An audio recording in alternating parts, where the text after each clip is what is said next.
It's now 6 o'clock, and we will call the December 11th, 2023 Town Hall meeting to order. Mr. Krantz, if you could call the roll.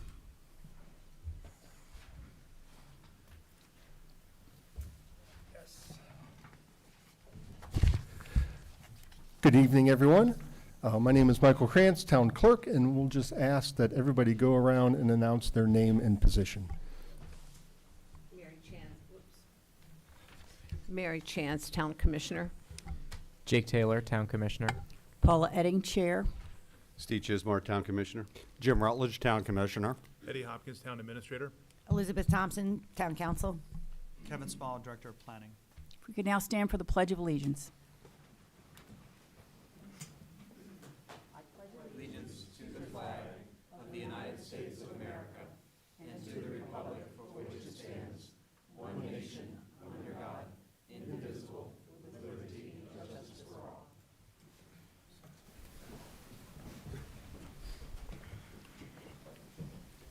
Approval of the agenda. Do I have a motion?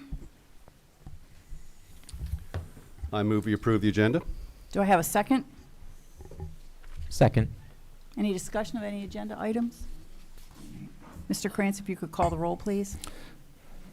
Yes, thank you, Madam Chair. For approval of tonight's agenda, Commissioner Rutledge, Aye. Commissioner Chismar, Aye.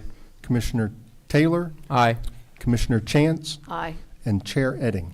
Aye. All right, moving on to the public hearing. Tonight we're having a public hearing on the 4 ordinances that were introduced on November the 20th. I want to remind everyone that individuals have 3 minutes to make their comments. Those representing an organization will have 5 minutes, and I'm glad to see that we have everyone here tonight who wishes to make public comment.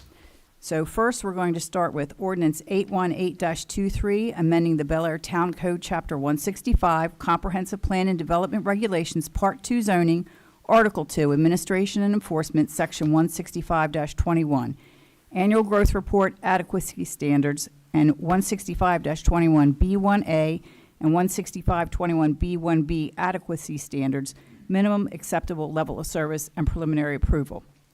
This is the ordinance regarding the schools and what is a percentage acceptable for building. Any discussion amongst the commissioners? All right, then we will start.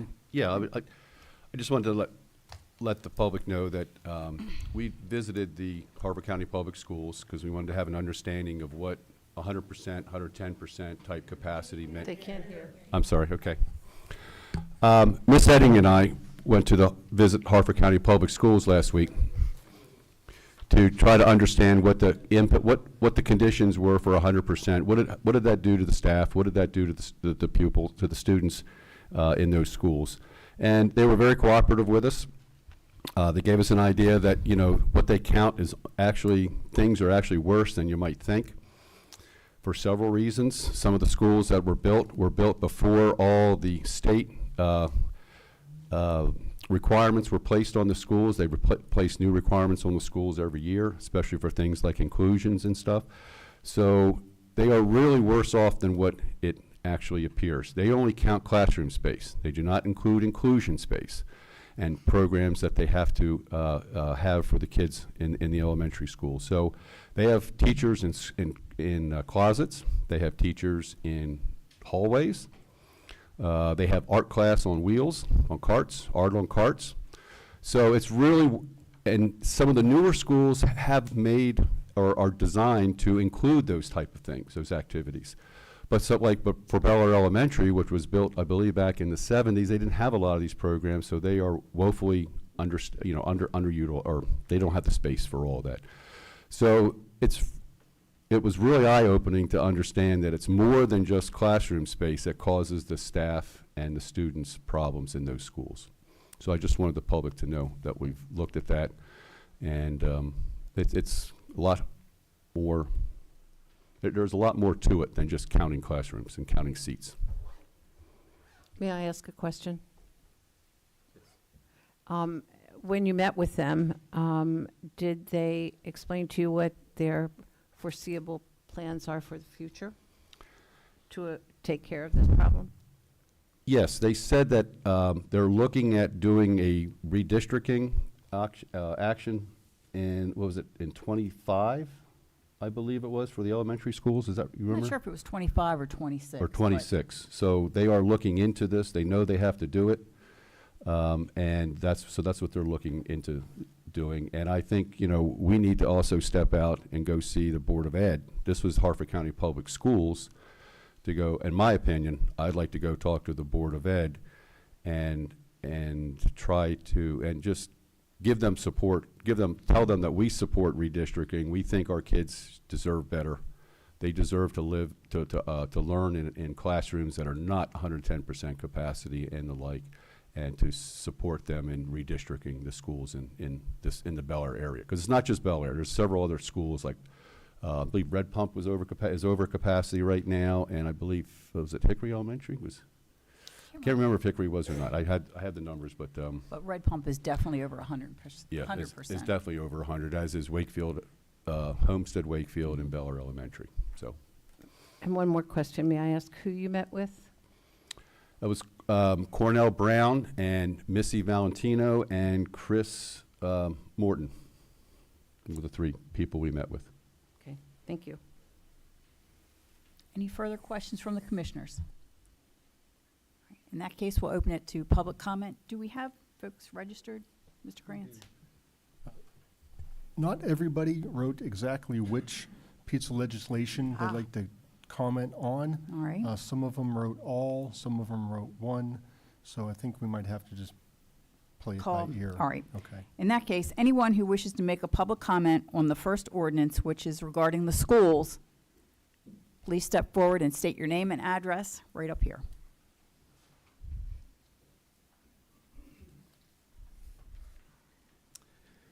Vince McHugh, 422 East Broadway. I fully support the proposed amendments in ordinance 818-23, which state that preliminary subdivision plans exceeding 5 lots and site plans for multi-family residential developments exceeding 5 dwelling units shall not be approved at locations where the enrollment at the elementary school, which then serves the site, is greater than 100% of the rated capacity or is projected to be greater than 100% within 3 years. According to the recently released Harford County Public Schools 2023 to 2030 Capacity, Enrollment, and Projections report, Bel Air Elementary School is currently at 106% capacity for 2023 and is projected to be at 104% in 2024, 105% in 2025 and 26, 106% in 2027, 107% in 2028 and 2029, and 108% in 2030. Homestead Wakefield Elementary School is currently at 115% capacity for 2023 and is projected to be at 115% in 2024, 116% in 2025, 117% in 2026 and 2027, 118% in 2028 and 29, and 119% in 2030. As Commissioner Taylor said at a previous town hall meeting regarding this ordinance, full means full. Thank you. I see someone else waiting to testify on this. Are we just going to go ordinance by ordinance? We are. Okay, perfect. Thank you very much. 3 minutes. 3 minutes, sir. Can you give me a 1-minute warning, or else I could set my phone? We do need your name and address for the record. Wayne Goddard, 128 North Bond Street, Bel Air, Maryland.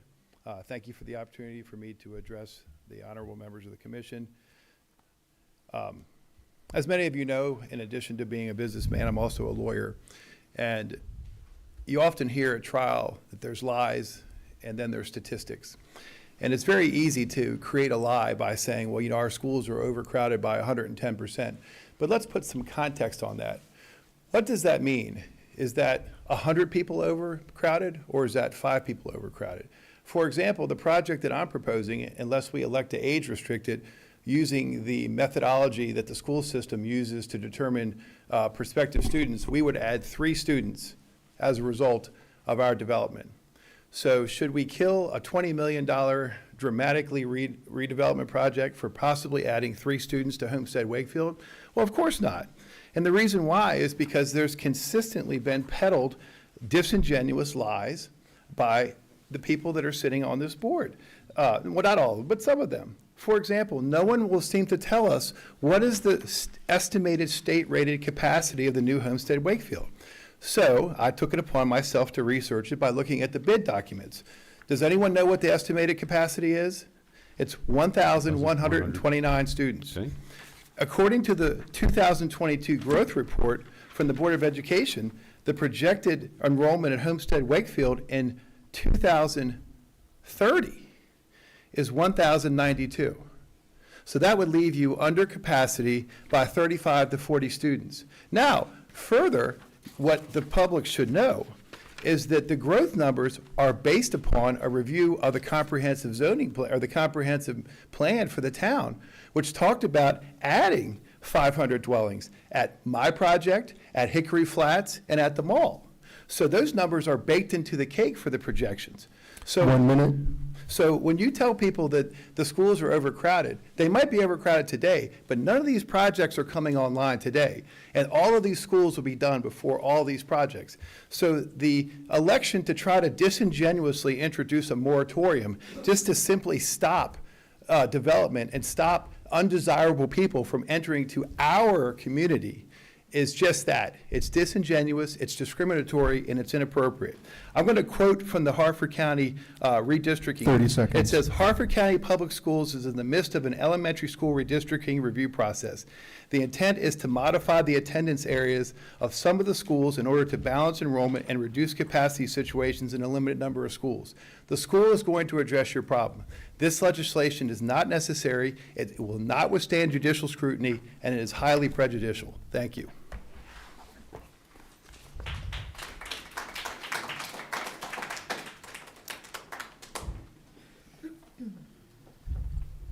Yes, ma'am.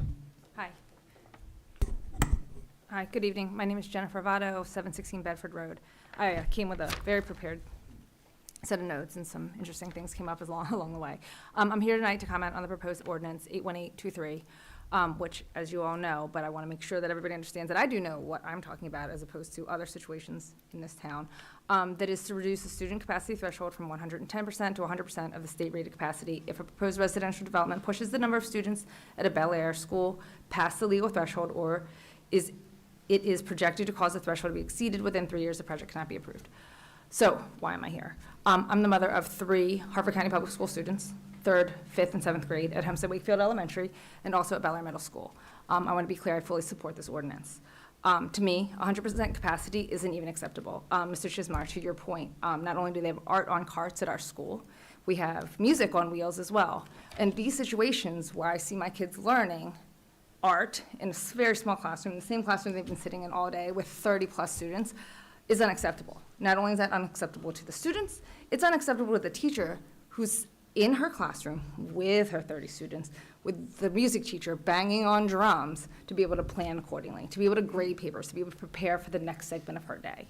And I've seen this. I saw it every week when I was in helping with my kids. To expect students to learn and teachers to teach in this kind of environment that is pushed beyond that planned capacity is irresponsible to all parties. Right? They can't teach, the students can't learn.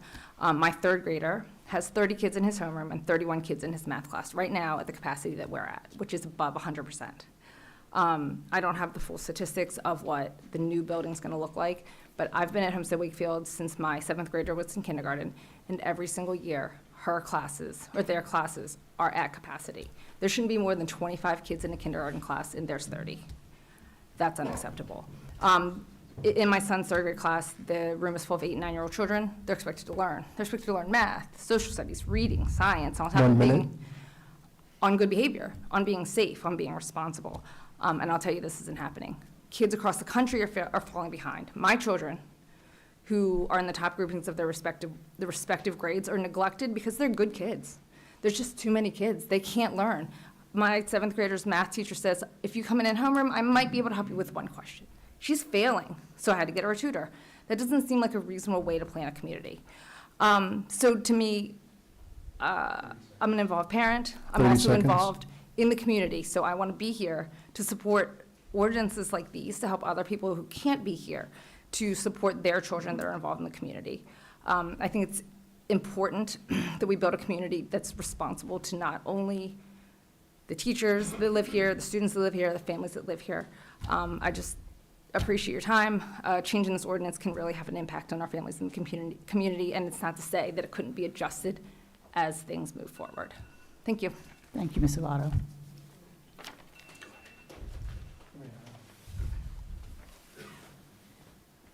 Good evening. Am I good? It's your turn. My name is Spencer Eban. I live at 338 East Broadway. So at work, I deal in absolutes. If I'm expected to come in at 100%, and if I'm over that, something has gone wrong. I support this measure. My children go to Bel Air schools and will continue to go to Bel Air schools. Right now I have 2 in the elementary school here, right kind of kitty cornered from here. And we moved to Bel Air from 800 miles away, largely in part of the schools here. And I see my second grader and my pre-K right now thrive. They go to school, they're excited to go to school, they love their teachers, they love their classrooms, they love everything about it. But if we start pushing more kids and taxing the already stressed teachers and classrooms and schools, I could see it where their performance is going to drop because they're not going to get the support they need. They're not going to get the resources they need. Bel Air has two buildings in the back that are temporary structures. Watching them walk over there for music, I think it's music class, it's kind of disheartening.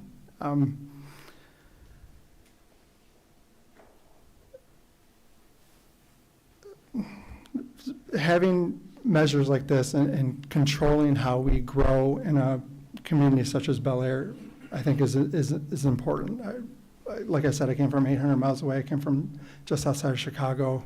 A lot of overcrowding there. I see a lot of towns there that built up really fast, really nice apartments, really nice buildings, and then they just kind of went by the wayside because there was just too much crammed into the schools, into the towns, into kind of everywhere. So keeping a town such as Bel Air kind of on the small end, or not small, but quaint and 1 minute. important, I think will help drive the city forward and help kind of help our kids reach their full potential. Thank you. Thank you. Mr. Snee, I think you're next. Thank you, Mayor. Merry Christmas, Happy New Year to everybody. Ordinance number 81823. Mr. Snee, we do need Joseph F. Snee Jr., 112 South Main Street, Bel Air 21014, 1322 Grafton Shop Road, Bel Air, Maryland 21014. Ordinance number 81823 is patently unconstitutional.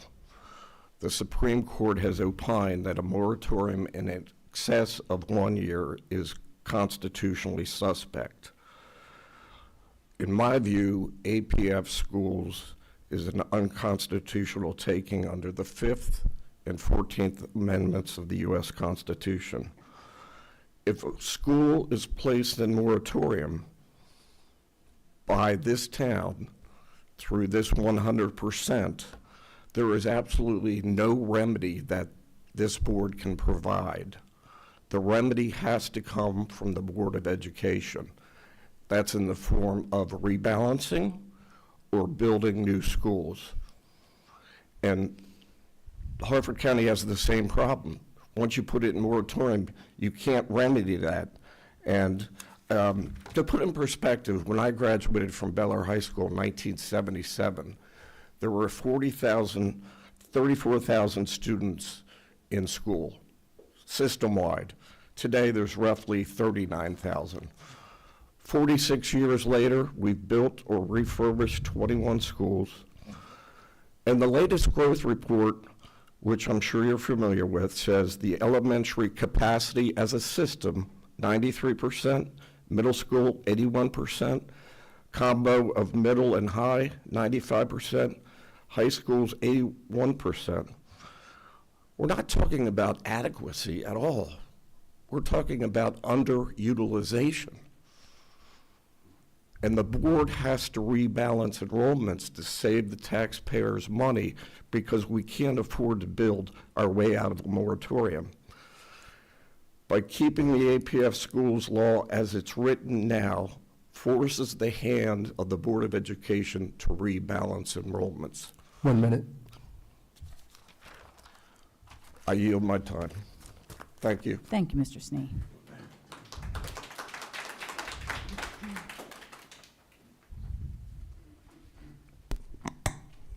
Hi, you know me.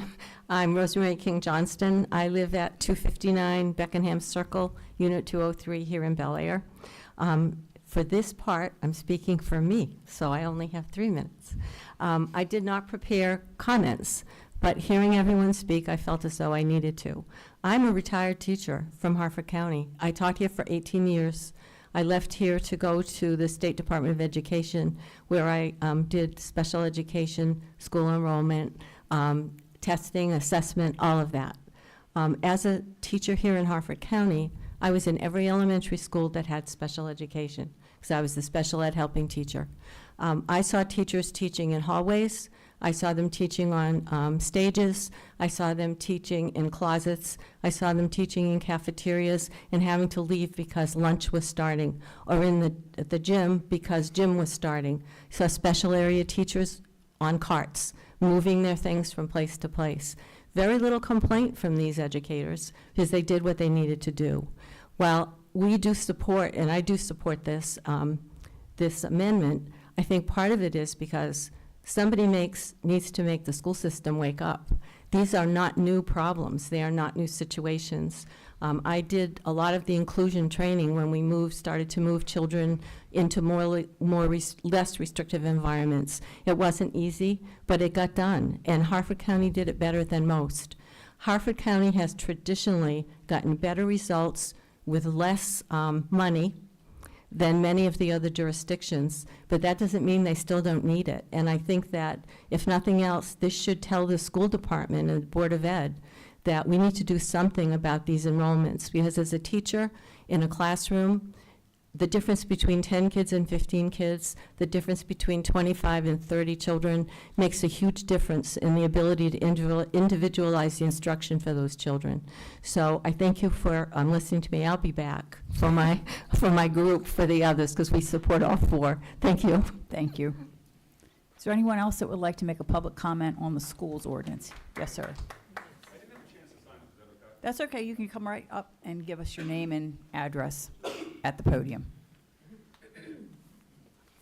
Although I think now you're going to have to wait just a minute, but if you can have a seat in the first row, that'd be great. Charles Goddard. I moved up into Harford County 26 years ago, and I think it's a wonderful county to live in. I go to church up here in the town, and I enjoy the different facilities they have. But I live in a condominium now for 55 and over on East McPhail Road crossings, which is a very nice development.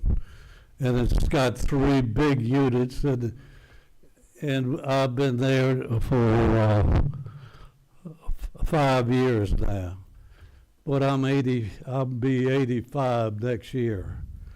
And the one thing they don't have, that the condominium they want to build on Bond Street here for 55 and over would have restaurants in the bottom where you could go down and get your dinner without having to go out.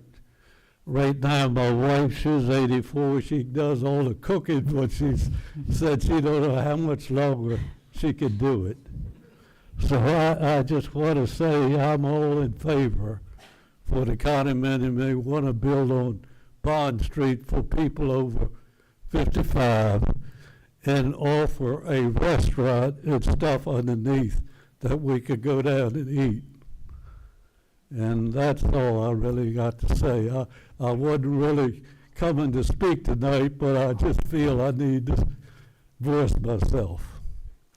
Thank you, Mr. Goddard. Thank you.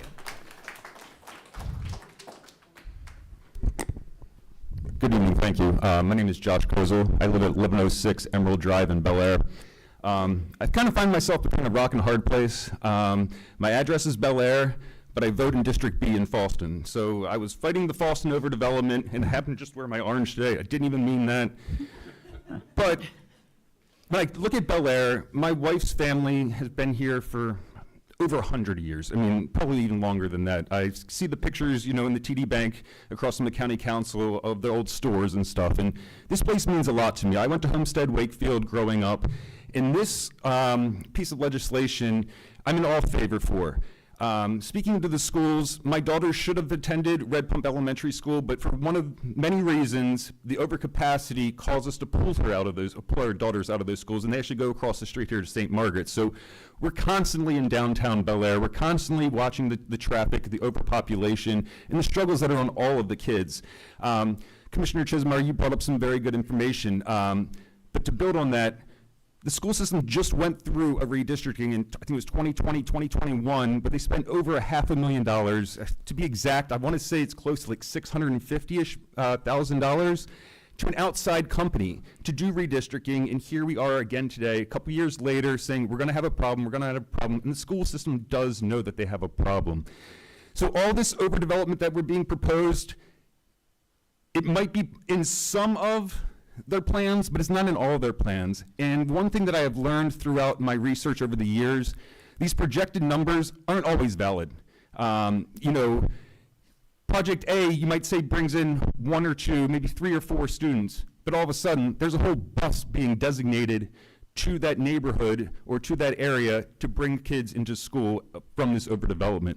And then secondly, with the redistricting, not everybody's going to be happy, but we all have to remember that we moved here not only for the Harper County Public Schools, but most people moved here for a specific school. When my wife and I moved into Bel Air, we had 2 schools that we were acceptable for our child to go to. Youth Benefit Elementary, 3 schools. Youth Benefit, Bel Air Elementary, and Red Pump Elementary. And again, we had to pool our kids to send them to a private school to get the proper education that they need. So I ask you, please vote in favor of this and help our children out. Thank you. Thank you.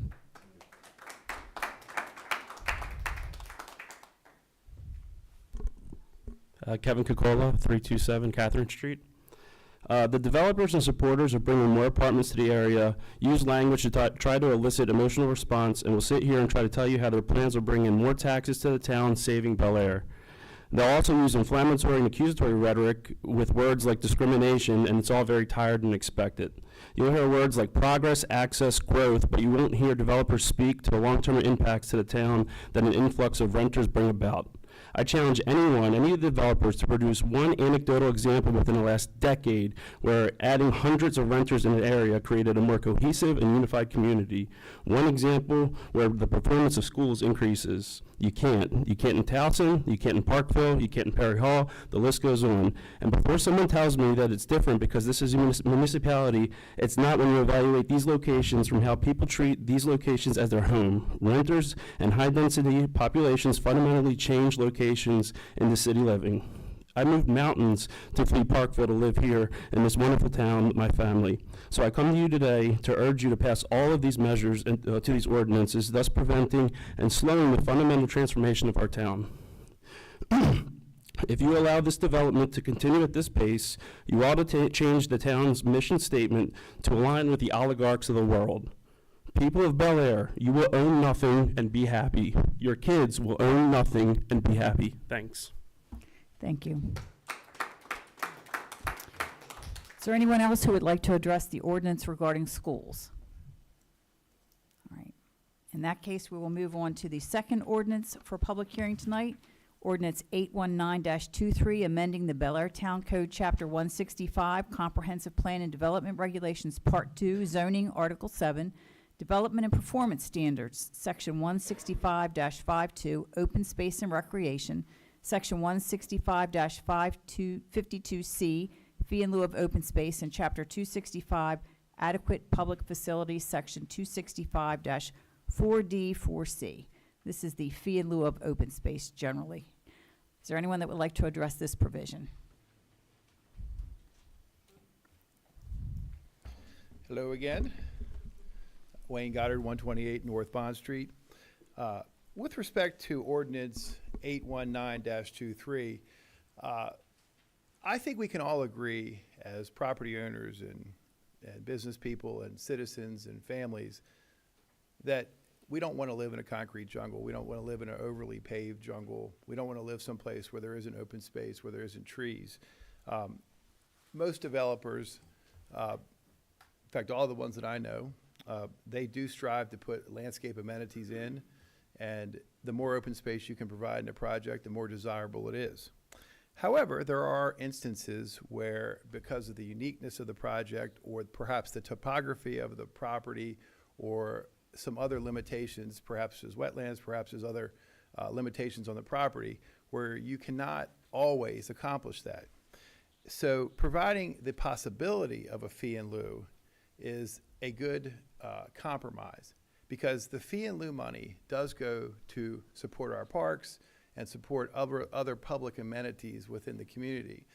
I would suggest that we don't really have a problem that needs to be addressed by ordinance 189-23. In fact, it sort of seems to be a solution that's looking for a problem. The Planning Commission has discretion to determine whether or not to allow a fee in lieu. The Planning Commission has specialized knowledge and training in regarding land planning, which is beyond the scope of the average person. So they, along with their expert witnesses and Mr. Small and the other staff members, they are very good gatekeepers at determining whether or not the fee in lieu is an appropriate thing to have. Now, I think eliminating it adds no benefit to the citizens, but eliminating it does take away a lot of flexibility to the Planning Commission and to the town. So if you look at the master plan or the comprehensive zoning plan that was passed in 2022. 1 minute. Thank you. Which statutorily, under the land use article, you must use that as the guiding principle.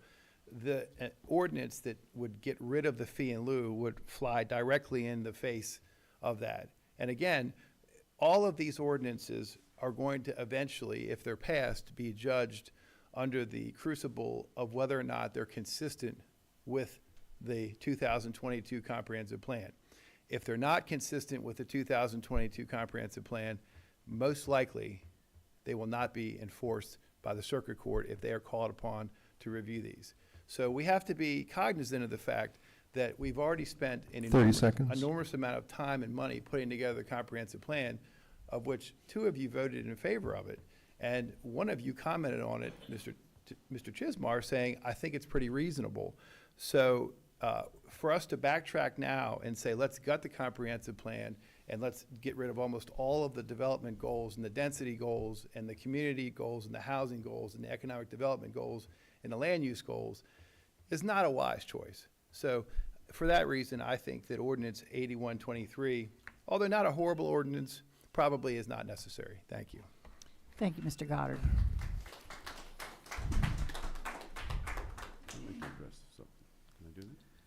Again, Vince McHugh, 422 East Broadway. I fully support the proposed amendments in Ordinance 819-23, which will eliminate the option for developers to pay a fee in lieu for required open space. A direct quote from the Maryland Department of Natural Resources Program Open Space website says the following: growing communities need to save land for recreation and maintain scenic beauty and environmental quality. Open space protected from development today will be available for recreation and natural areas for tomorrow. The provision of recreation and park programs are proven alternatives to crime and drugs. In drug-free zones and public parks, people can develop healthful lifetime sports and skills. And again, this is from the Maryland Department of Natural Resources. Additionally, a 2010 report entitled The Economic Benefits of Open Space Preservation stated the following: a review of studies of the costs and benefits of open space protection finds that 1, open space protection can be financially beneficial to local governments by reducing costs for public infrastructure and programs, lessening the need for property tax increases. 2, open space preservation can support regional economic growth. And 3, well-planned open space protection measures need not conflict with meeting other vital needs such as economic development, municipal fiscal health, and affordable housing. Therefore, it has been clearly documented that open space is critical to any healthy environment and economy and should not be eliminated for the sole convenience or profit of a developer. Thank you.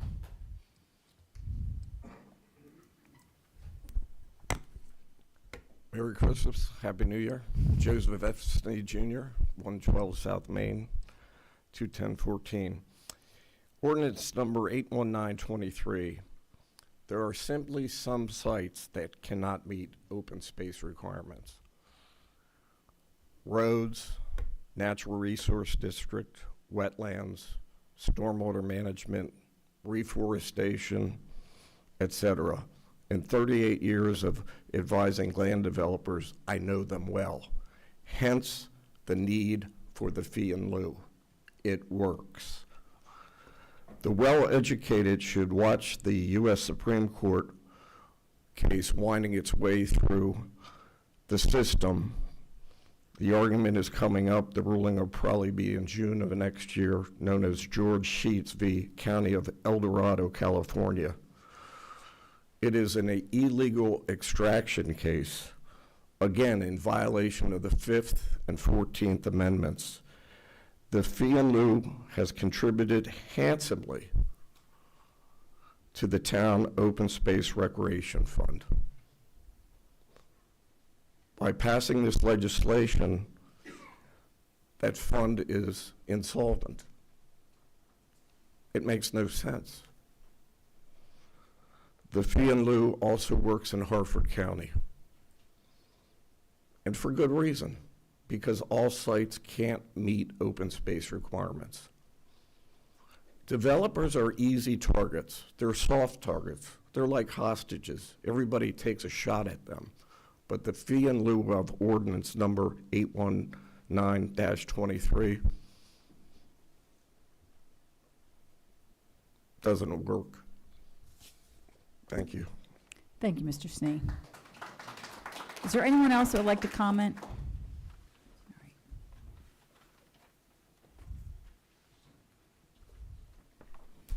I signed up to talk to all four, but I do not want to talk to you 4 times. So as lovely as you are, and I know you don't want to hear me 4 times. So if it's all right, that's what I'm going to do, okay? My name is Rosemary King Johnston. I live at 259 Beckenham Circle, Unit 203 in Bel Air.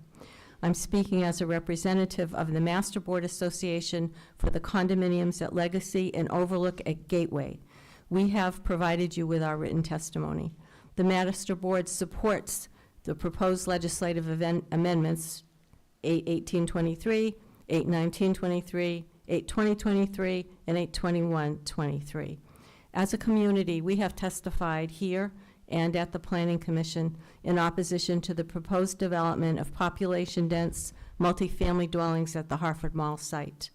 Our concerns include additional vehicular traffic, control and congestion, school enrollment, high on that list, wastewater management, walkability, appearance, size, height, and location of the building consistent with town architecture and appearance.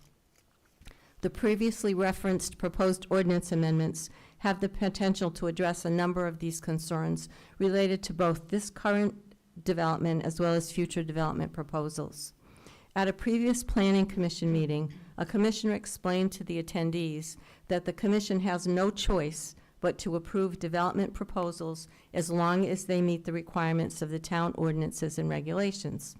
That being the case, one way to ensure that these proposals comport with the town's appearance, comprehensive and master plans, is to amend the existing ordinance and regulations which do not appear to adequately address current community needs. This will afford the Planning Commission as well as the Board of Town Commissioners the opportunity to more effectively consider and approve or deny development proposals. We strongly urge the Town Commissioners to carefully consider the proposed amendments and support their adoption. Thank you very much. Thank you.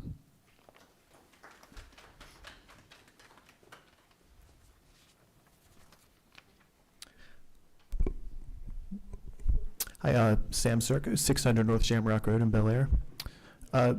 So to me, the recent town elections were in essence a referendum on an effort to stop future future construction of an apartment building on East Broadway. And it's okay to admit that because it's what it is. I'm not here to judge it all. A group of neighbors started a petition that didn't really pan out, so they decided to run for town office to head it off at the source. And that's fine. That's what the people ultimately did vote for. And I personally don't care one way or another if it were to happen or not. I'm a fully neutral observer in that fight. If you were to ask me to name a good place for a big apartment block in the town of Bel Air, I probably wouldn't say right behind the Kleins. My concern is just that this was sort of a single issue kind of thing, that the ordinance changes being proposed to end developments like that might just go a little too far in that pursuit. I just don't want to see it be a sort of rushed and short-sighted decision that unintentionally sort of salts the soil of the rest of the town and handcuffs it from smaller and smarter developments, particularly with the elimination of the fee in lieu program. Because through the Main Street, Bond Street, Hayes Street, Churchville Road core of the town, there's still a lot of kind of eyesore, empty parking lots, vacant lots, good plots of land, many of which face sort of geographical and logistical limitations as far as being able to provide an amount of new green space, park space, et cetera, with the size, shape, and location of their property. So if there's a possibility for shorter and smaller scale residential, or especially mixed use for those sites as infill that matches the density of downtown Bel Air, those are instances where I would want the fee in lieu to still remain as an option. And I know some have said we shouldn't have any new infill downtown at all with all the traffic, but there's a couple of levers that the town and state could pull pretty easily that would fix at least one of those gridlocks. And I wasn't aware of just how beneficial the fee in lieu program was to the town until last week when it was brought up at the Planning Commission meeting, that it helped recently fund the water garden feature at the Rockfield Playground, which I know some younger relatives of mine absolutely love. Every time they come down, they want to go there. And earlier this year also funded a tree program in town to help create greener canopies on some of the streets. 1 minute. So I would just suggest tabling Ordinance 81923 for the time being and just re-examine the impact that it may have in the overall community. Because there's very few large-scale residential projects even possible within the limits of the town right now. And I think that the rest of the new revisions to the code are enough to beat all of those back anyway. Again, I just urge the commissioners take a look over what the fee in lieu program does and has done for the town, and either consider leaving it as is or revising the changes so that the elimination would only apply to proposals with a much more significant footprint in the town. So thank you. Thank you, Mr. Circle. Is anyone else? Okay, I do see somebody coming up.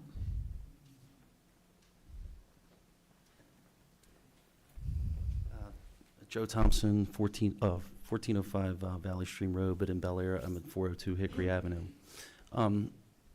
Everybody that's here tonight, when they go home tonight and you lay your head to bed and your kids to bed, think a developer, because he built your house. And I'm born and raised in Harford County, and I've seen through the years how it's built up. Believe me, I started surveying and engineering and stuff, and that's what we did. And so it's grown, but we're getting to a position where now there is no big chunks of land left. There's nothing left in the county, and the county and the town need to work together, because ag preservation, I like ag preservation. I think it's necessary. I think we need to stop making big 2-acre lots. It's a waste of land. I see it all the time. It drives me insane. But in the town, you know, people are upset about the Hickory apartments out there, and no doubt they should have been in Harford. They should have been at the Harford Mall.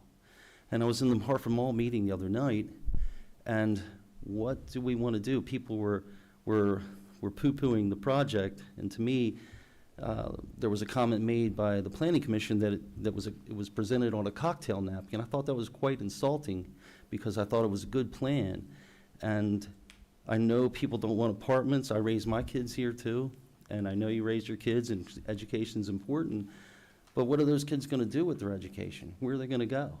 What are they going to do? Are they going to leave the state because we stopped a building? I mean, construction trades, what are we doing? And the Harford Mall, what are we doing there? Because it's empty.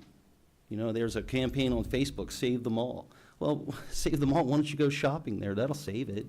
No one's doing that. We're all Amazon. That's what's creating that issue. And we need to address that, and we need to do it smartly and not sit here and vilify a developer or a mall owner, because that's a big issue. He came up here and he said, I'm losing tenants, and I've got certain tenants are leaving, and I got leases, and he's got to make money. And people don't develop property just to lose money. One Some of them minute. do. But anyway, I think trying to develop property is a very tough thing. I challenge anybody here to do it. If you haven't done it, then you need to think seriously about taking a fee in lieu away from somebody, because it's very important sometimes, because not all properties are the same. And it's not one, the state tries to write a manual for everything, and it just doesn't work. And we need those fee in lieus of, and we need to work hand in hand with each other. So it's very important not to take that option away. Because someday you might want to build something in your backyard, and that's going to come back and bite you. Thank you. Thank you, Mr. Thompson. Is there anybody else that wants to comment on the fee in lieu of ordinance?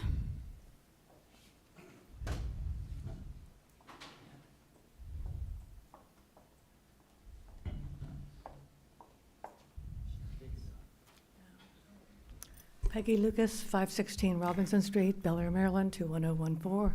I have spent most of my 80 years in Bel Air, in the town of Bel Air, either residing here, working here, paying taxes on my properties here. I love Bel Air. You've heard me say that before.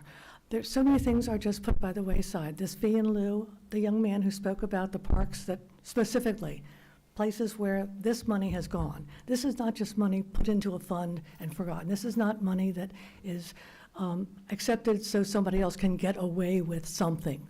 There's a real need for the possibility of a fee in lieu, and to, across the board, knock it out, I think is totally without foresight.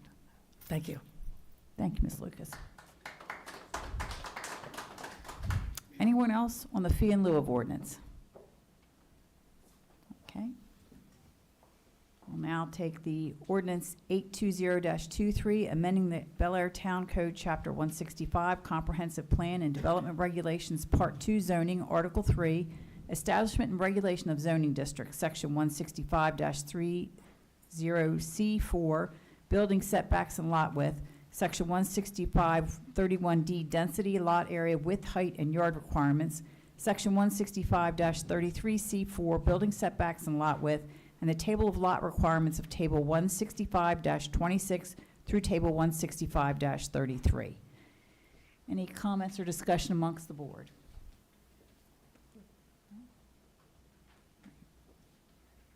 In that case, we will start with public comment.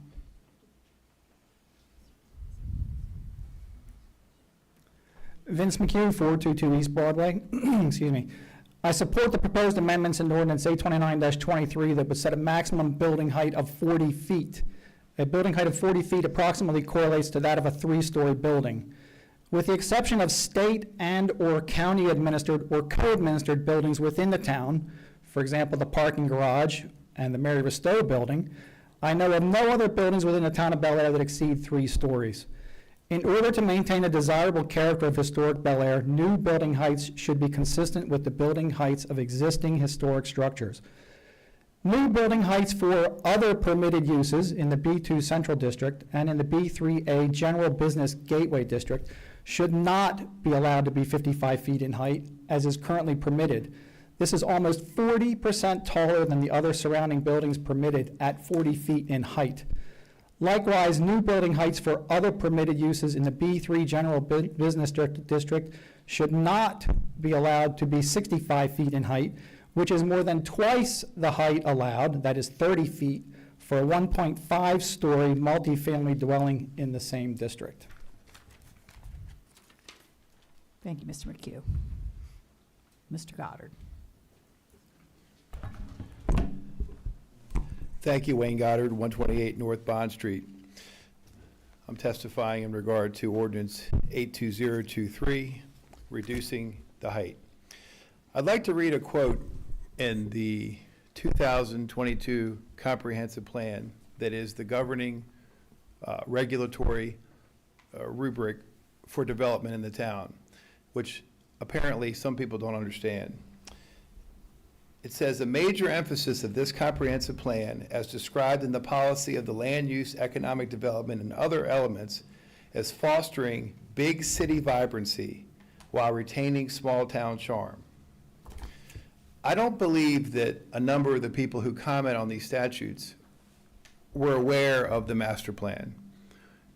or certainly the amount of effort that went into it, the amount of expense that went into it, the amount of careful consideration and study that went into it. Figure 165-33 depicts a 5-story building in a B3A gateway zoning, which was deemed to be the most desirable type of development that could occur in that area. The reason 55 feet was selected is because that type of development is, and I'm quoting again, the comprehensive plan, it promotes a mixed-use building with residential on the upper floors and commercial and retail on the lower floors. Well, in order to have residential on the upper floors and commercial on the lower floors, you typically have to build with a concrete podium so that you'll have a taller ceiling height to get your HVAC and your fire separation. So figure 65-33 in the code, the one that we relied upon when we developed our project, provides a 15 or 14-foot first floor, and then a second level that goes up from there. That is why that number, 55 feet, was determined. Again, the goals to be advanced by the comprehensive plan are to encourage residential development in downtown areas, 1 minute. promotion of economic development with flexible code requirements, and promotion of changes that encourage more incentive-based development and less punitive regulations. I was not consulted with respect to the comprehensive plan. However, I read the comprehensive plan and I elected to move forward with a project after it was enacted and after the period for referendum had passed. So did all of you. We have a right to rely upon the rules that are enacted. 30 seconds. There's a reason why the Planning Commission has the purview of creating the comprehensive plan, and there's a reason why the terms of the Planning Commission members are not in sync with the terms of the commissioners. It is intended to be an apolitical activity because politicians would need cover in certain instances, but it has generally been agreed that the goal of our town is to increase density in the downtown corridor, and you need to do that. In order to do that, you must have 55 feet. Thank you. Thank you, Mr. Goddard.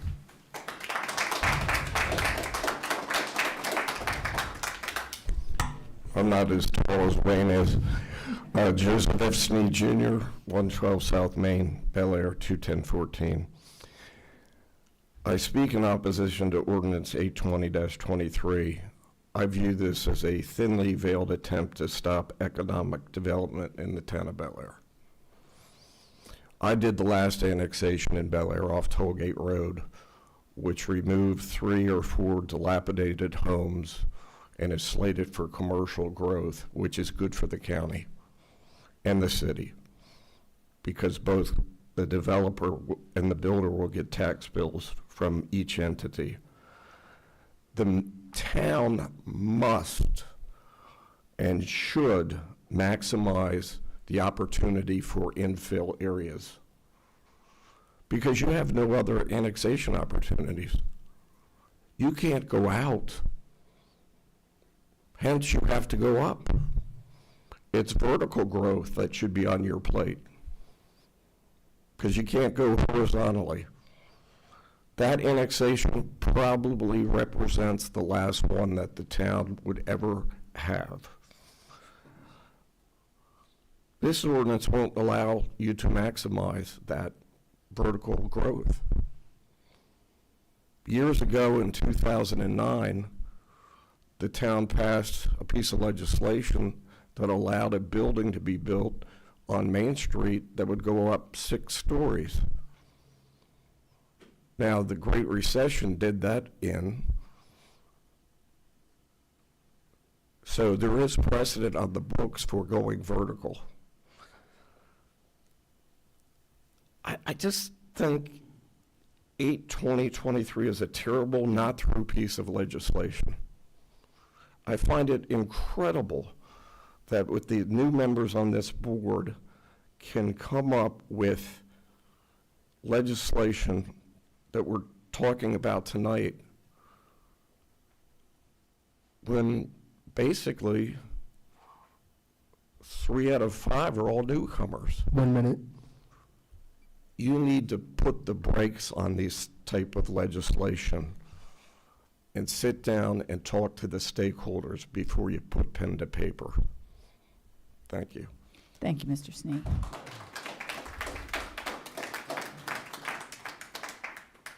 Joe Thompson again, 402 North Hickory Avenue. I oppose this because has anybody sat here and thought, if you make these regulations, you're going to get 3-story buildings. You're just going to get it. You know what you're going to get? You're going to get stairwells. You're not going to get an elevator.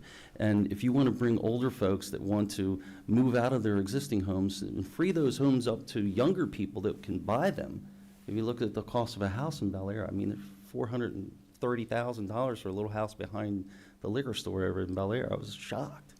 But where are your kids going to live? And if we take this away, you're going to eliminate a developer being able to justify the cost of an elevator. Because when you build a building, you have to have an elevator to get to those, to attract the older clients that you want that are 55 and older. And if you don't have an elevator, and then who's going to go up 3, 4, 5 slices of steps to get to their house every day, bring their groceries? That's what you're going to get. And you might think you're stopping development, but you're just going to get a lot of product that it's not going to serve the public. So think about the cost of an elevator, because that's something no one's mentioned. Because I've looked at it, it's expensive. And then you have to have a yearly maintenance contract with an elevator. It has to be inspected every year. Very big expense. Don't do this, because you will eliminate that. And older people will not be able to get up the steps. You might need it one day yourself. Me too. Thank you. Mr. Thompson. Is there anyone else that wants to address this particular piece of legislation?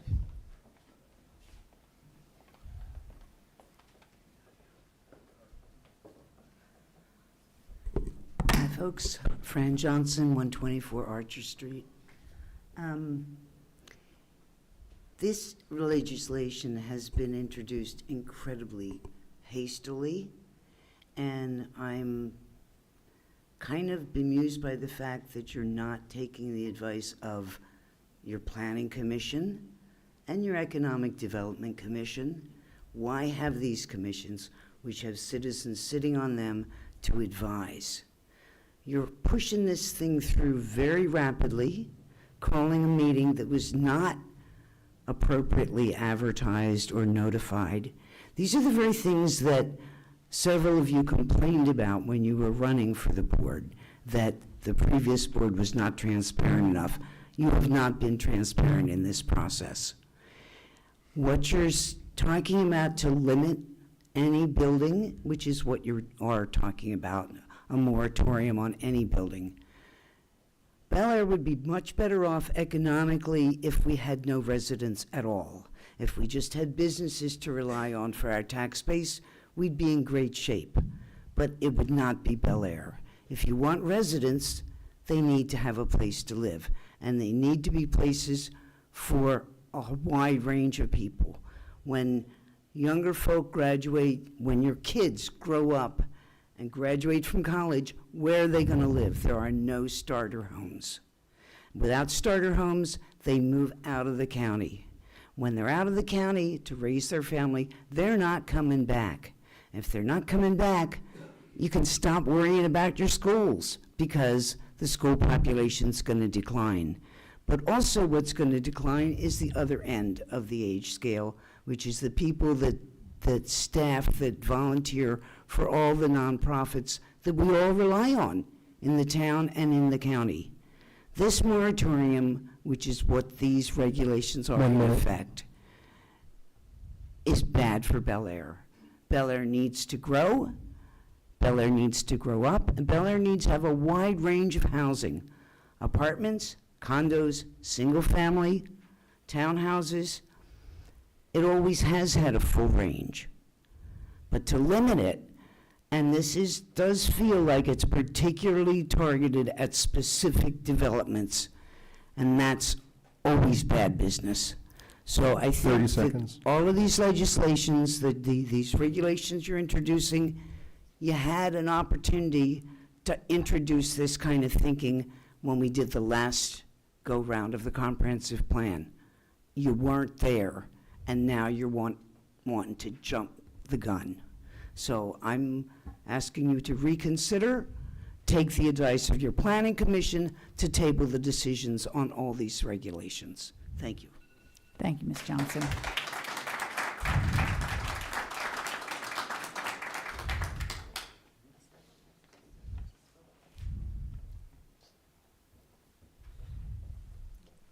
Again, I'm speaking for a lot of people who are getting older. Mr. Goddard, if I could just interrupt you for a moment, could you give your name and address again? Charles Goddard. My address is 900 East McPhail Woods Crossing. Thank you. And like I say, I live in a 55 and over community there. It is very nice. But the one thing we don't have, and I hear so many older people there say, what's going to happen to us? We love our place where we live it, but we're getting too old to stay and cook in there and stuff like that.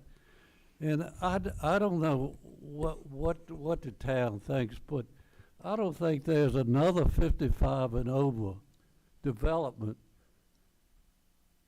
like the one they want to build on Bond Street, where you can go down to Stas and go to different places like to get your meals and stuff, and where you can walk up on. I go to Bond Street to get a haircut all the time now, where you could just walk up and get, as you get older, and get your hair cut and stuff. And the hospitals are close by, and so I just don't understand why, with the tax money that a builder would bring in if he has commercial buildings underneath and 4 stories above with 55 and over people, just think how much money that would bring into the county. I mean, it's a tremendous amount of money we're talking about. Land that's sitting there that's hardly bringing them nothing. And what would they want to put in the place of it instead of a nice place for people 55 and over who live in this community? And as they get older, will need something like that to live in instead of their houses and stuff. I had a lovely home in Cedar Day, but it just 1 minute. It was just too much to keep up as I got older. And so that's why I moved into East McPhail Woods. And it's very nice, but I say they do not offer where we could go down and get meals. And I don't know any of them in this county that gives you that option these days. And all I'm saying, please reconsider the zoning and allow that to go on. Thank you. Thank you, Mr. Goddard.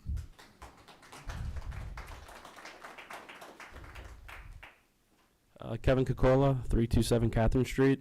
I'll be short and sweet.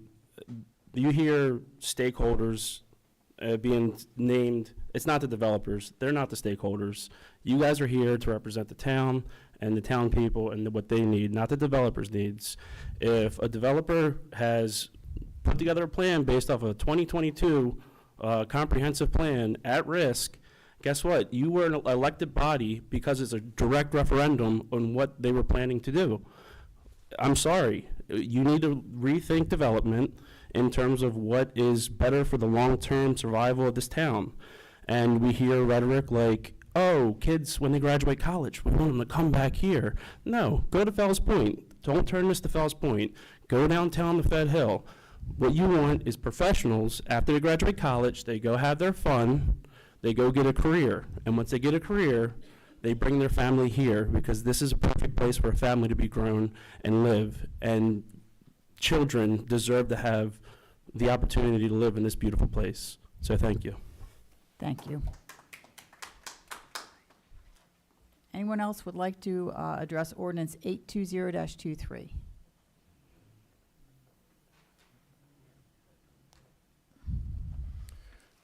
Good evening. Bart Boat, 330 East Broadway.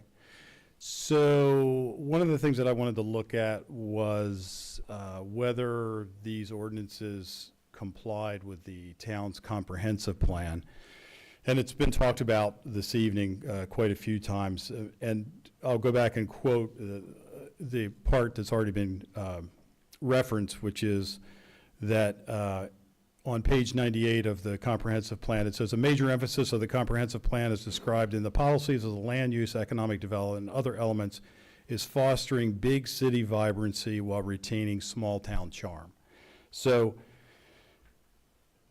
you know, I don't really know what big city vibrancy means to people, and I don't know legally what that is in the comprehensive plan, but I do know that we've had a couple of comments recently by people who should be in the know. One was Trish Heidenreich, when the former economic development director, when she retired, she said, you know, Bel Air is alive. So it's, you know, it's got the vibe. Craig Ward just last month, or it was in October, I believe, said that the town now is a vibrant and beautiful community with shops, restaurants, businesses, and feet on the streets. So, and also anybody that was in the town this Saturday saw the vibrancy in person with the Winter Wonderland and the Winter Market. So there was an article today in the Patch by Bob Cahoe, and he talked about the creation of in-town residential units has been a primary goal of town administrations for many years, as this has been seen as virtually the only way to improve the retail environment of the town, particularly the struggling shops on Main Street.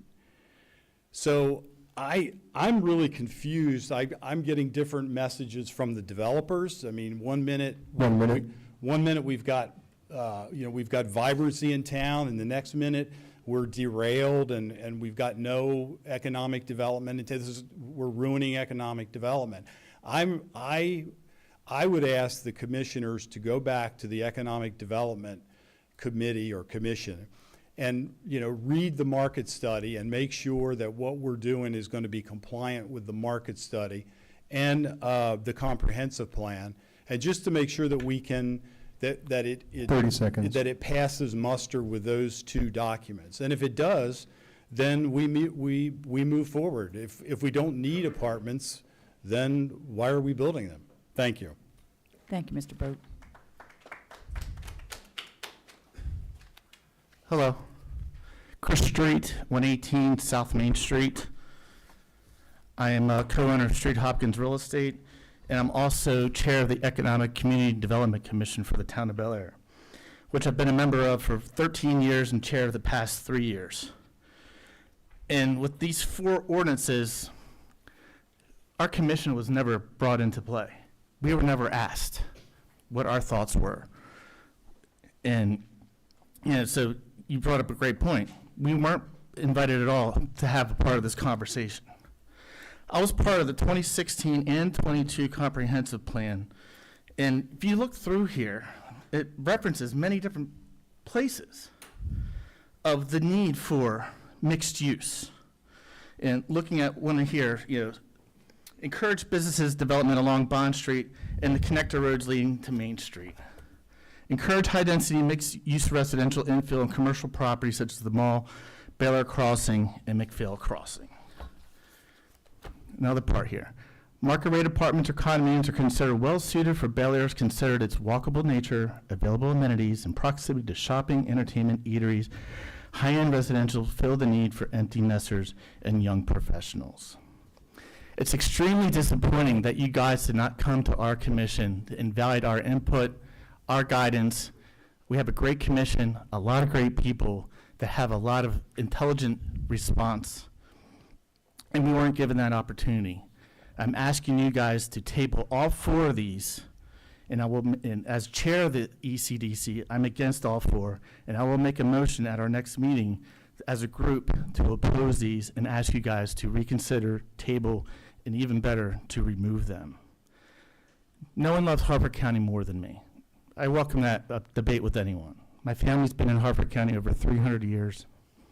My 6-time grandfather was Colonel John Street. There's a painting of him in the courthouse. What's going to be happening here is you're going to set this town back a very long time. And our kids that are growing up, they're going to need a place to go. And right now, with the low inventory of housing, there's limited options for these younger first-time home buyers to live. So please reconsider all this. It's doing a disservice to the town. And please get proper input from the proper channels and make educated decisions that are beneficial to the county and to the town. Thank you. Thank you, Mr. Street. Is there anyone else that wishes to address this particular ordinance?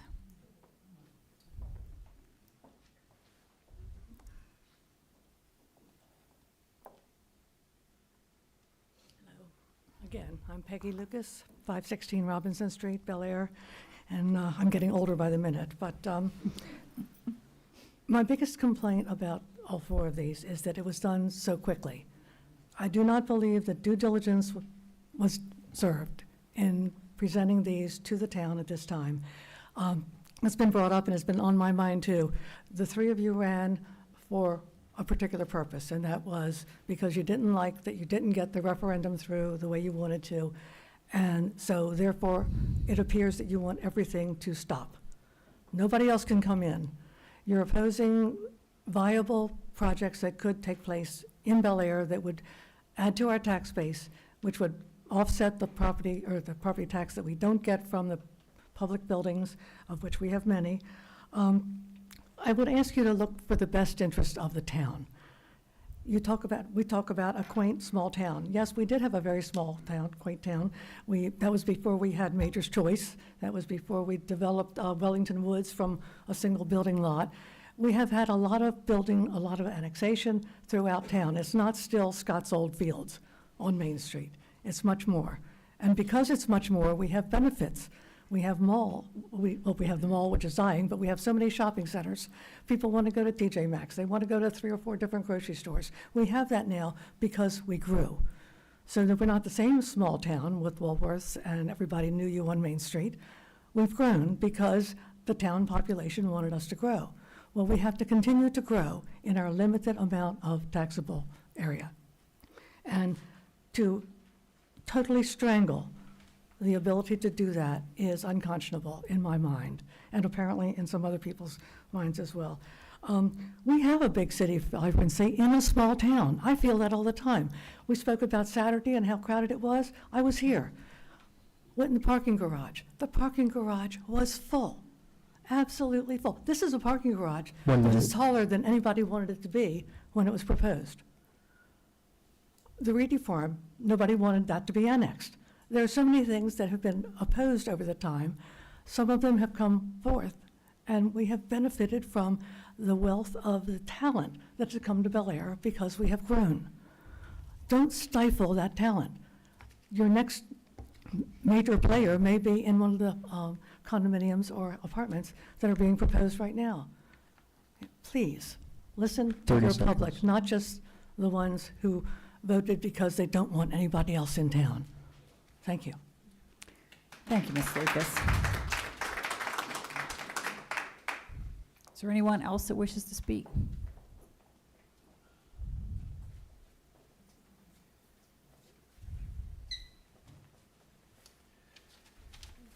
My name is Jeffrey Close, and I was born and raised here in Bel Air. And your address, Mr. And my Close? address is 129 Briarcliff Lane in Bel Thank Air. you. I'm not a resident now, but I spent about 15 years with the town of Bel Air, and I've been sitting back there taking notes. And I'm just going to say a few things here. First of all, I really don't think you thought or studied or given any thought to these ordinances. I think you have no idea of the major impact that you're going to have on the future of this town if you go ahead with these things. Various projects that are now in the works will probably now be unbuildable if you go through with this stuff. The citizens of Bel Air have been left out of all your discussions. If you're going to do something like this, you need to put together a group, not only of citizens, but business owners in this town, if you're going to make these kinds of major changes. This has all been hastily done and basically would diminish any sort of multifamily housing in this town. Do you have any idea what you're going to do to Main Street, to the taxes in this town, to the chance to upgrade Bond Street, which has been a goal of every board and commission over the last 40 to 50 years to upgrade Bond Street, to bring it up to Main Street? Do you have any idea of the past history of this town?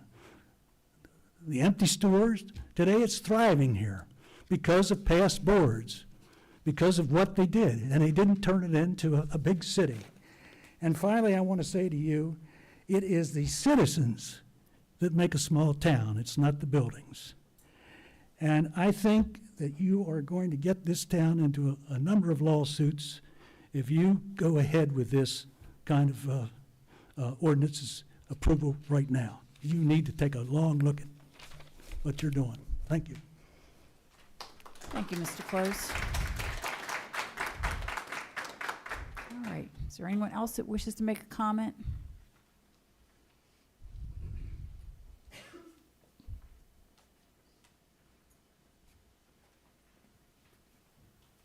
Good evening. Just give me a moment. You could use that time to state your name and address for the record. Has my 3 minutes started? I hope not.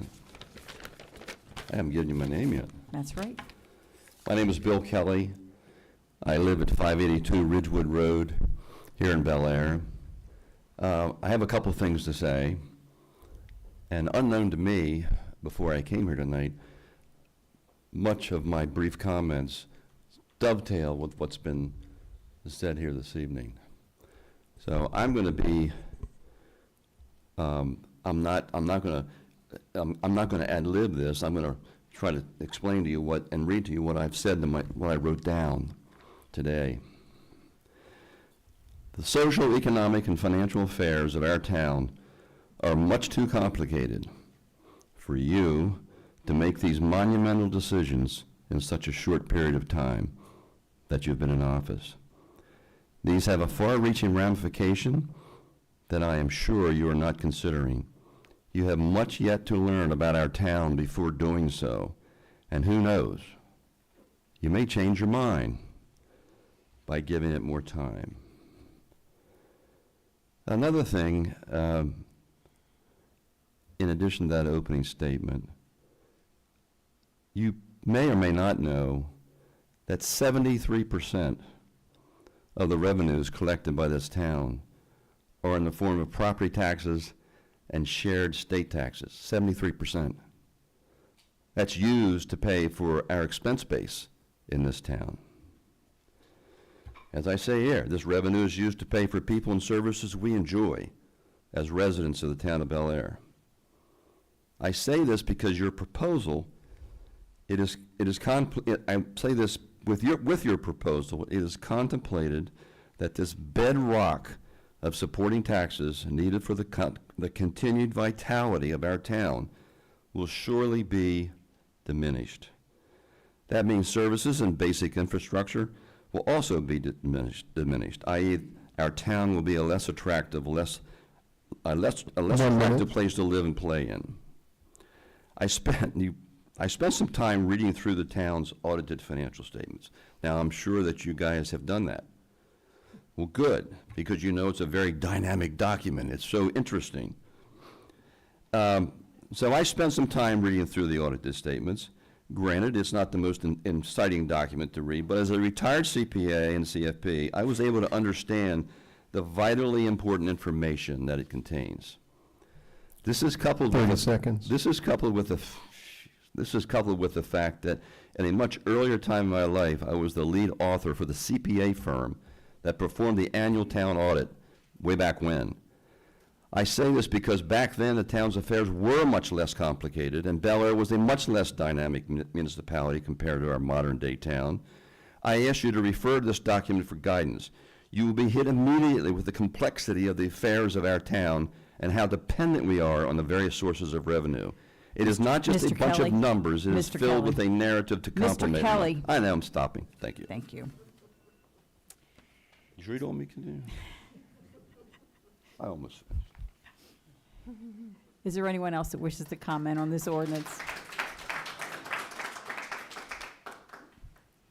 All right, seeing nobody standing up, we're going to move on to the final ordinance, Ordinance 821-23, amending the Bel Air Town Code, Chapter 165, Comprehensive Plan and Development Regulations, Part 2 Zoning, Article 7, Development and Performance Standards, Section 165-53, Performance Standards and Development Guidelines by Use, and Article 3, Establishment and Regulation of Zoning Districts, Section 165-33, B3A, General Business Gateway District. This is the ordinance regarding density, the number of units per floor. Any comments or discussion amongst the commissioners? Yes, just a little rationale behind why those numbers were generated, is because those are kind of like the apartments that are in Hickory Hills. Those are the same number of units that are in per building in Hickory Hills. Also, it was used to be Country Village, has similar quantities. So that's what we're trying to achieve there, was trying to achieve a similar type arrangement of apartments in the town with the open space that goes along with them. Thank you, Mr. Chismer. Any other discussion amongst the commissioners? I would like to ask him to repeat, it was Hickory Hills and what other development did you look at? Country Village, whatever they're called, Bencor, Whatever it is now. whatever they are now, yeah. And when did you do that? Oh, 2 or 3 months ago.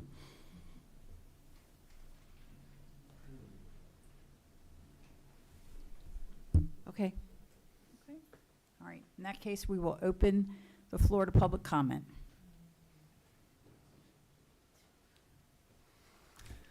Vince McHugh, excuse me, 422 East Broadway. I want to provide some facts that are pertinent to all four ordinances that are being proposed, which I hope will be taken into consideration by the town commissioners and those who have said or feel that in order for Bel Air to maintain its viability, Bel Air needs more apartments or more high-density residential development. If we look at the three unique Harford County municipalities of Aberdeen, Havre de Grace, and Bel Air, then according to the U.S. Census Bureau with the most recent data from 2020, Bel Air has a significantly higher population density than either of Harford County's other two municipalities. The U.S. Census Bureau data show the population densities for Aberdeen, Havre de Grace, and Bel Air as follows. Aberdeen has 2,465 persons per square mile. Havre de Grace has 2,525 persons per square mile. And Bel Air has a whopping 3,517 persons per square mile. This is almost 40% higher population density than the next most dense Harford County municipality. Clearly, Bel Air does not need additional high-density residential development. Additionally, most recent U.S. Census Bureau data from 2018 to 2022 show that Bel Air has a significantly lower owner-occupied housing rate than either Havre de Grace or Aberdeen. Owner-occupied housing unit rate data from 2018 to 2022 show that Havre de Grace has a 70.4% owner-occupied housing rate. That's fantastic. Aberdeen has a 65.9% owner-occupied housing rate. And Bel Air has a staggeringly and significantly lower owner-occupied housing rate of 59.6%. These data clearly show that Bel Air does not need more apartments, but if residential development is to be allowed, then Bel Air needs more owner-occupied housing. Bel Air does not need more rental apartments. Thank you, Mr. McHugh.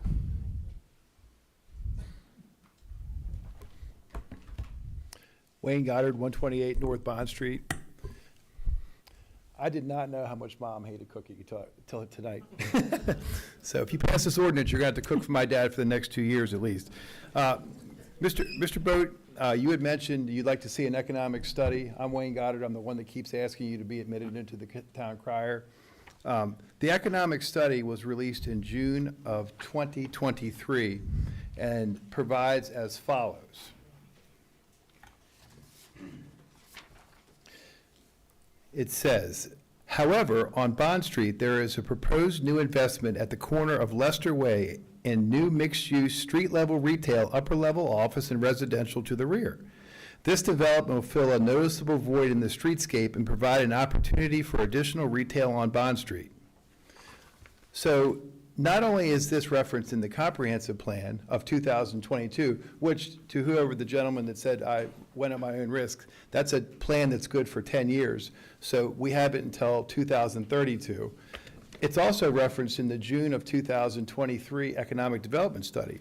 And the building that I'm building was referenced in the 2016 real estate study that was also commissioned by the town, which was incorporated by reference into the Economic Development Study of 2023 and the Comprehensive Plan of 2022. In other words, we carefully relied upon every single document that this town has promulgated and spent hundreds of thousands of dollars for when we designed our project, and we have a right to rely upon that. In addition, the ordinance that is being proposed, 8123, is completely illogical because assume, for example, that the floor plate of a building was 40,000 square feet. Under Commissioner Chismar's proposal, each apartment could be no less than 10,000 square feet. And I don't know if you can afford a 10,000 square foot apartment, but I don't think anybody in Bel Air can. It clearly is intended to serve as a hedge in the event that you lose your litigation, because it is intended to reduce the density and effectively gut the B3A zoning. In addition to that, it violates the Fair Housing Act, which is codified in the land use. Thank you. In the land use, which provides, quote, at D1, local jurisdictions have a duty to affirmatively further fair housing through urban housing and development plans. Moreover, the law was changed in January of 2023 so that before this ordinance can be passed, or ordinance 820-2023, a fair housing assessment has to be done by the Department of Planning. I assume that that has not been done because every single proposal that is being proposed here today is contrary to fair housing. It's contrary to urban development. It's contrary to workforce housing. It's intended to stop all of that. So for all of these reasons, I would request that this ordinance, like the other three, not be passed. Thank you. Thank you, Mr. Goddard. Good evening. Bradley R. Stover, 124 North Main Street. The home address is 1208 Wishingwell Court, also in Bel Air. I debated speaking tonight. As most of you probably know, I'm counsel of record for 3 projects that, in my estimation, are the target of the 4 ordinances. This board has heard from me, the Planning Commission has heard from me, the Board of Appeals has heard from me. So I'm not going to reiterate what I've said in the past. I do believe there are legal issues with the introduction and the passage of these bills. My brothers, the bar, Mr. Sneem, Mr. Goddard have touched on those, so I won't focus on those again. I want to focus on 3 quick points. First, business is not the enemy. Business creates tax base. Business creates jobs and the amenities that we all enjoy. For example, CBL Associates has owned Harford Mall since 2003. Since that time, those 20 years, millions of dollars of tax revenue has been raised for this town. That business is dying. That business has come before this town seeking to redevelop in an appropriate way. Business is not the enemy. Developers are not the enemy. As Mr. Thompson said, we all utilize development. The houses we live in, the businesses we frequent, the services that we receive, the places where we worship. Developers are not the enemy. Third, renters are not the enemy. Interest rates are high. Housing inventory is very low. And I'll disagree with one of the speakers earlier. I think we need to be attracting the younger generation. My son is a mechanical engineering major at University of South Carolina. He does an internship at Aberdeen Proving Ground. He loves it. He wants to come back to Bel Air. This is where he grew up. This is where he wants to live. I don't believe we should be spiting the younger generation and their need for housing. The younger generation who wants to stay here or come back here. Renters are not the enemy. I believe that these 4 ordinances send bad messages to the business community, to the development community, and to our younger generations. I look very much forward to the Planning Commission's recommendations on all 4 ordinances, and I finally state my opposition to all 4 as drafted. Thank you. Thank you, Mr. Stover. Joseph F. Sneed Jr., 112 South Main Street, Bel Air, 21014. Ordinance 82123 is nothing more than an anti-multifamily bill, apartments. It is anti-Harford Mall, which must be repurposed, and I join in Mr. Stover's comments. It is anti-Klein Broadway, the family that gives back to the community more than any other family in Bel Air, and in Harford County for that matter. The latest census tract, which was 2021, indicates that the average mortgage in the United States is $1,499.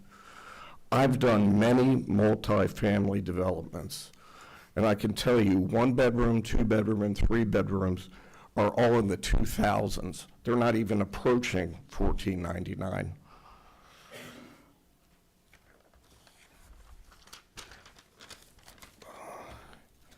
With respect to density population, the reason Aberdeen and Havre de Grace have less density is because of the annexations I did in Aberdeen. I've done all of them going back to the Long property that started the Ripken Stadium process. Mr. Stover did the other one, the wetlands. That's why you have less density. Havre de Grace has less density because of the annexation we did, which is Bully Rock.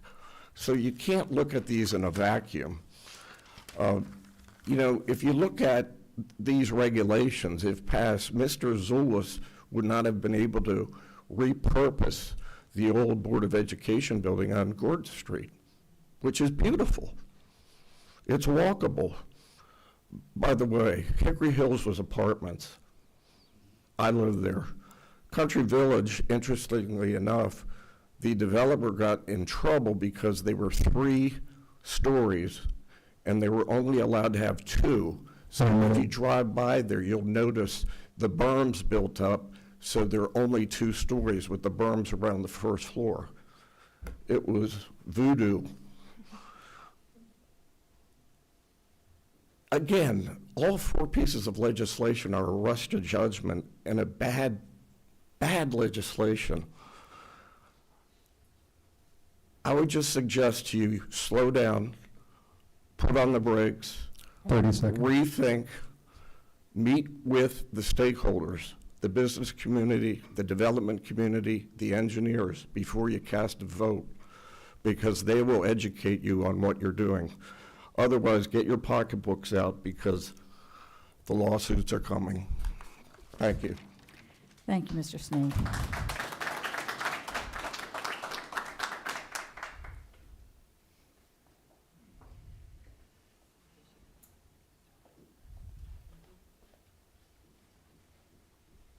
One last time for tonight. Peggy Lucas, 516 Robinson Street, Bel Air, Maryland. First, I would like to echo, and I wish I could have said it as well as the last 3 gentlemen did. Every single thing they said was right on target. I thought that I was going to come up initially to say just one thing, and that was, Mr. Chismar, you based it on Country Village Apartments? Country Village Apartments was built on a large tract of land. Actually, it was the Homestead Farm cow pasture that was outside my front window on Linwood Avenue where I grew up. So you're talking about a large expanse of land. So you're putting apartments that are, 5 to a building. That is reasonable. In the town of Bel Air, in our small footprint, that is totally unreasonable. Thank you. Thank you, Ms. Lucas.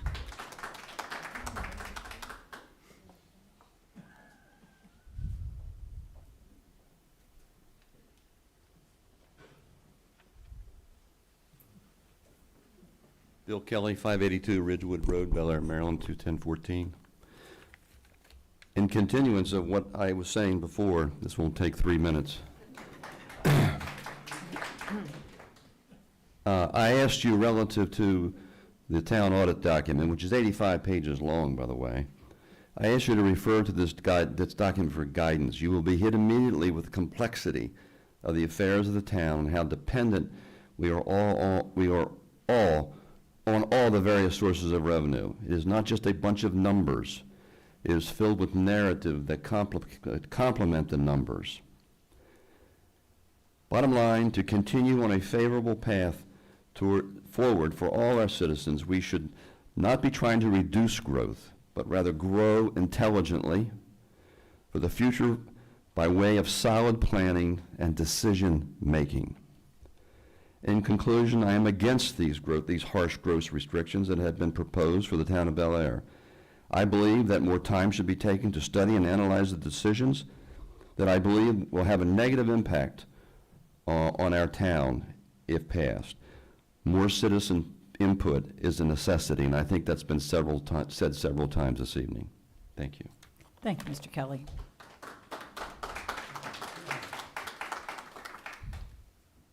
All right, would anyone else like to comment on this piece of legislation? All right, I don't see anyone standing up or stepping forward, so I'm going to close the public hearing, and we'll move on to number 5, unfinished business. Do I have a motion? Yes, Madam Chair. I want to preface this motion by thanking everyone that provided testimony tonight. What we saw this evening was the definition of robust public debate, people who care about their community.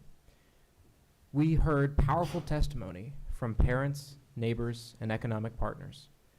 I continue to believe that our vision of a small, neighborly, but thriving town must be preserved. I believe in growth, and I'm committed to encouraging business.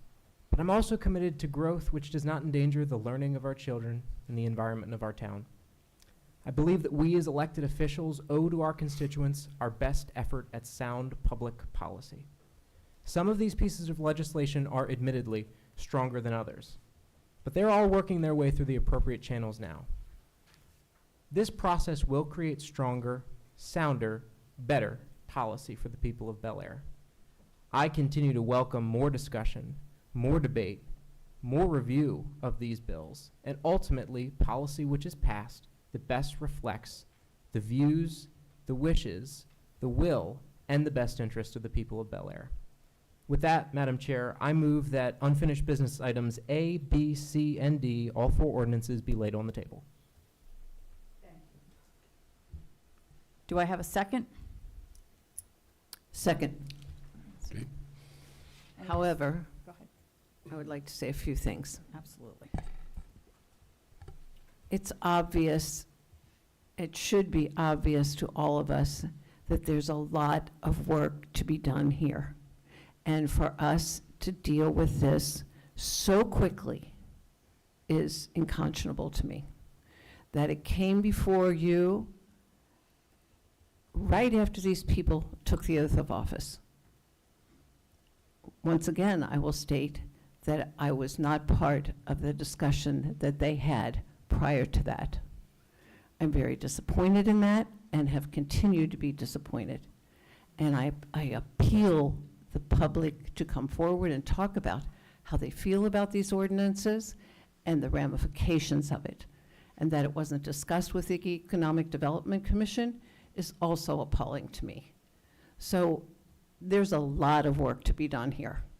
And for us to think that a couple of meetings where we invite the public to come and talk is enough. It's not. We have lots of investigating to do.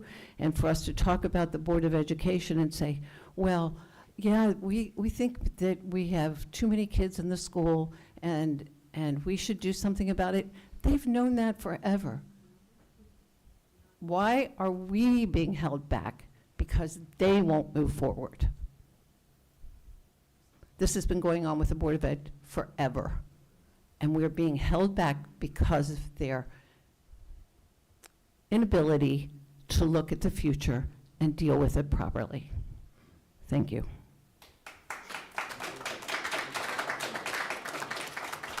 Thank you, Commissioner Chance. Any other commissioners wish to make a statement at this time? Any further discussion? Yes, I'd like to make a statement. I support moving these, postponing these for a while, we get some more discussion, but some things need to be, we need to bring a few things to light. Our children are not pawns, okay? We don't use our children to try and get the Board of Education to do something.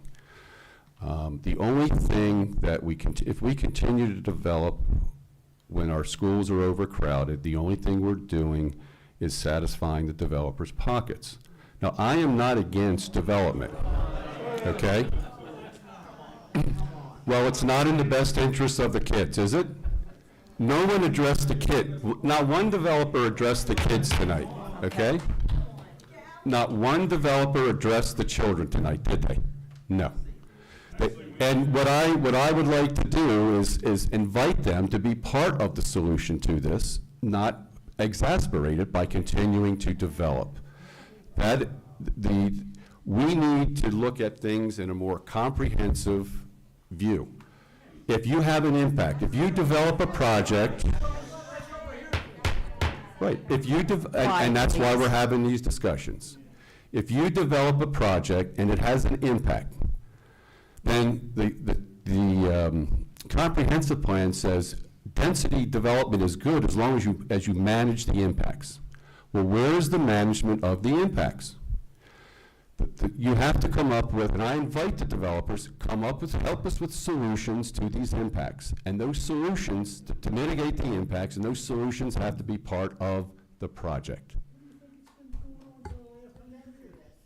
Right, what's been going on for the last 20 years, 30 years has not been planning. Planning is looking at, come up with a plan, assess the impacts, how to mitigate those impacts, and implement those solutions in the overall plan. That's what realistic planning is about, okay? So, in continuing to develop when we have overcrowded schools, it's not smart. That's like saying, all right, we're going to add another floor to our project, but that blows the budget. Don't worry about it, we'll deal with it later. That's what we're doing with this. We're saying, build it and we'll deal with it later. And that's how we got where we are today. So, I think we should take a breath, step back, and look at these more, and have some more debate on them, have some more input from them. We'll have input. We're looking to get input from the Planning Commission. We're looking to get input from Economic Development Commission. That's a good idea to do that. So, that's what we'll do. Okay, and we'll table this and we'll continue to work it. That's what I would like to, or I would like to recommend that. No, sir. No, sir. No. No, sir. Mr. Goddard.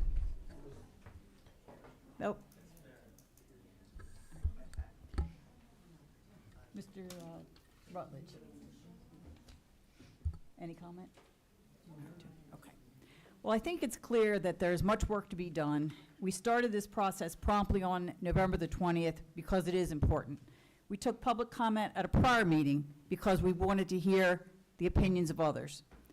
We scheduled this meeting to get additional input, and I'm sure that we will have further input in the future. I realize that 3 minutes is really not long enough to discuss some of these complicated topics. I encourage you to contact us via email, telephone, so you can have much longer than the 3 minutes given in a public comment session. Any other? Yes, we do. Yes. All right. So at this point, if there is no further discussion, we will take a vote. Mr. Krantz, if you would call the roll, please. Thank you, Madam Chair. This will be a vote to lay all four ordinances, ordinance 818-23, 819-23, 820-23, and 821-23 on the table for further consideration. Commissioner Rutledge? I abstain. Commissioner Chismar? Aye. Commissioner Taylor? Aye. Commissioner Chance? Aye. And Chair Edding. Aye. The motion passes 4-0 with one abstention. At this point in the agenda, we are at public comments. And this comment does not need to be restricted to the items on the public hearing notice, but can be about any matter that anyone in the public wishes to address. So is there anyone that would like to make an additional public comment this evening? Okay. In that case, we are up to commissioners' comments on our agenda. Any commissioners' comments this evening? No, I think I've said everything I need to say this evening. Madam Chair? Yes. Yes, thank you very much. I'd like to make a brief public comment. I look forward to the opportunity to be able to vote on these matters at the request of one of the parties who spoke a good deal tonight. I have agreed to abstain pending a ruling by the Town Ethics Commission with regard to whether or not I'm allowed to vote on any zoning matters by virtue of the fact that I signed the referendum and I gave a $200 donation to support the litigation to ask the circuit court to allow my signature to be counted. And because of that, it's been suggested strongly that I should be disqualified from voting on any of these zoning bills. I disagree with that conclusion. I will have my opportunity to vigorously contest that at the appropriate boards and the appropriate judicial remedies as needed. And that is why I have abstained from this vote this evening. Thank you. Madam Yeah. Chair, oh, sorry. Well, I was gonna go. Commissioner Yeah. Chismore has the floor. In line with that, as you may know, there was an appeal of the board's decision on the comprehensive rezoning of several of the properties on Broadway, East Broadway and East Gordon Street. Group of citizens appealed that decision. I was part of that group. As such, I have, after the election and prior to swearing in, I informed Commissioner Edding that I would be recusing myself from any and all discussions on that suit. On that thing. I also, after I was installed, I discussed this with, or had discussions with the town council, and I informed her that I would also be recusing myself from any and all discussions concerning the appeal of the case. Now, last Monday, we had a closed session, and it included that topic. It was just listed as that topic, but what we discussed in there was not anything about the appeal. It was about whether or not I should, when and how I should notify the public that I was recusing myself. So whether it should be in a public meeting, whether it should be in a press announcement or some other means. So it was decided unanimously that everyone's in concurrence that I should do it at a public meeting. So that's what I am doing today. I am saying that I will not take part in any discussions or any decisions related to the appeal for the petition of referendum. Thank you, Commissioner Chismore. Commissioner Taylor.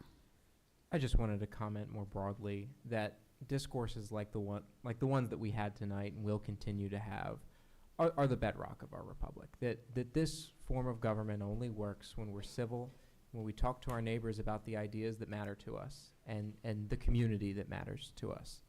And I look forward to engaging everyone in the audience, more on these issues.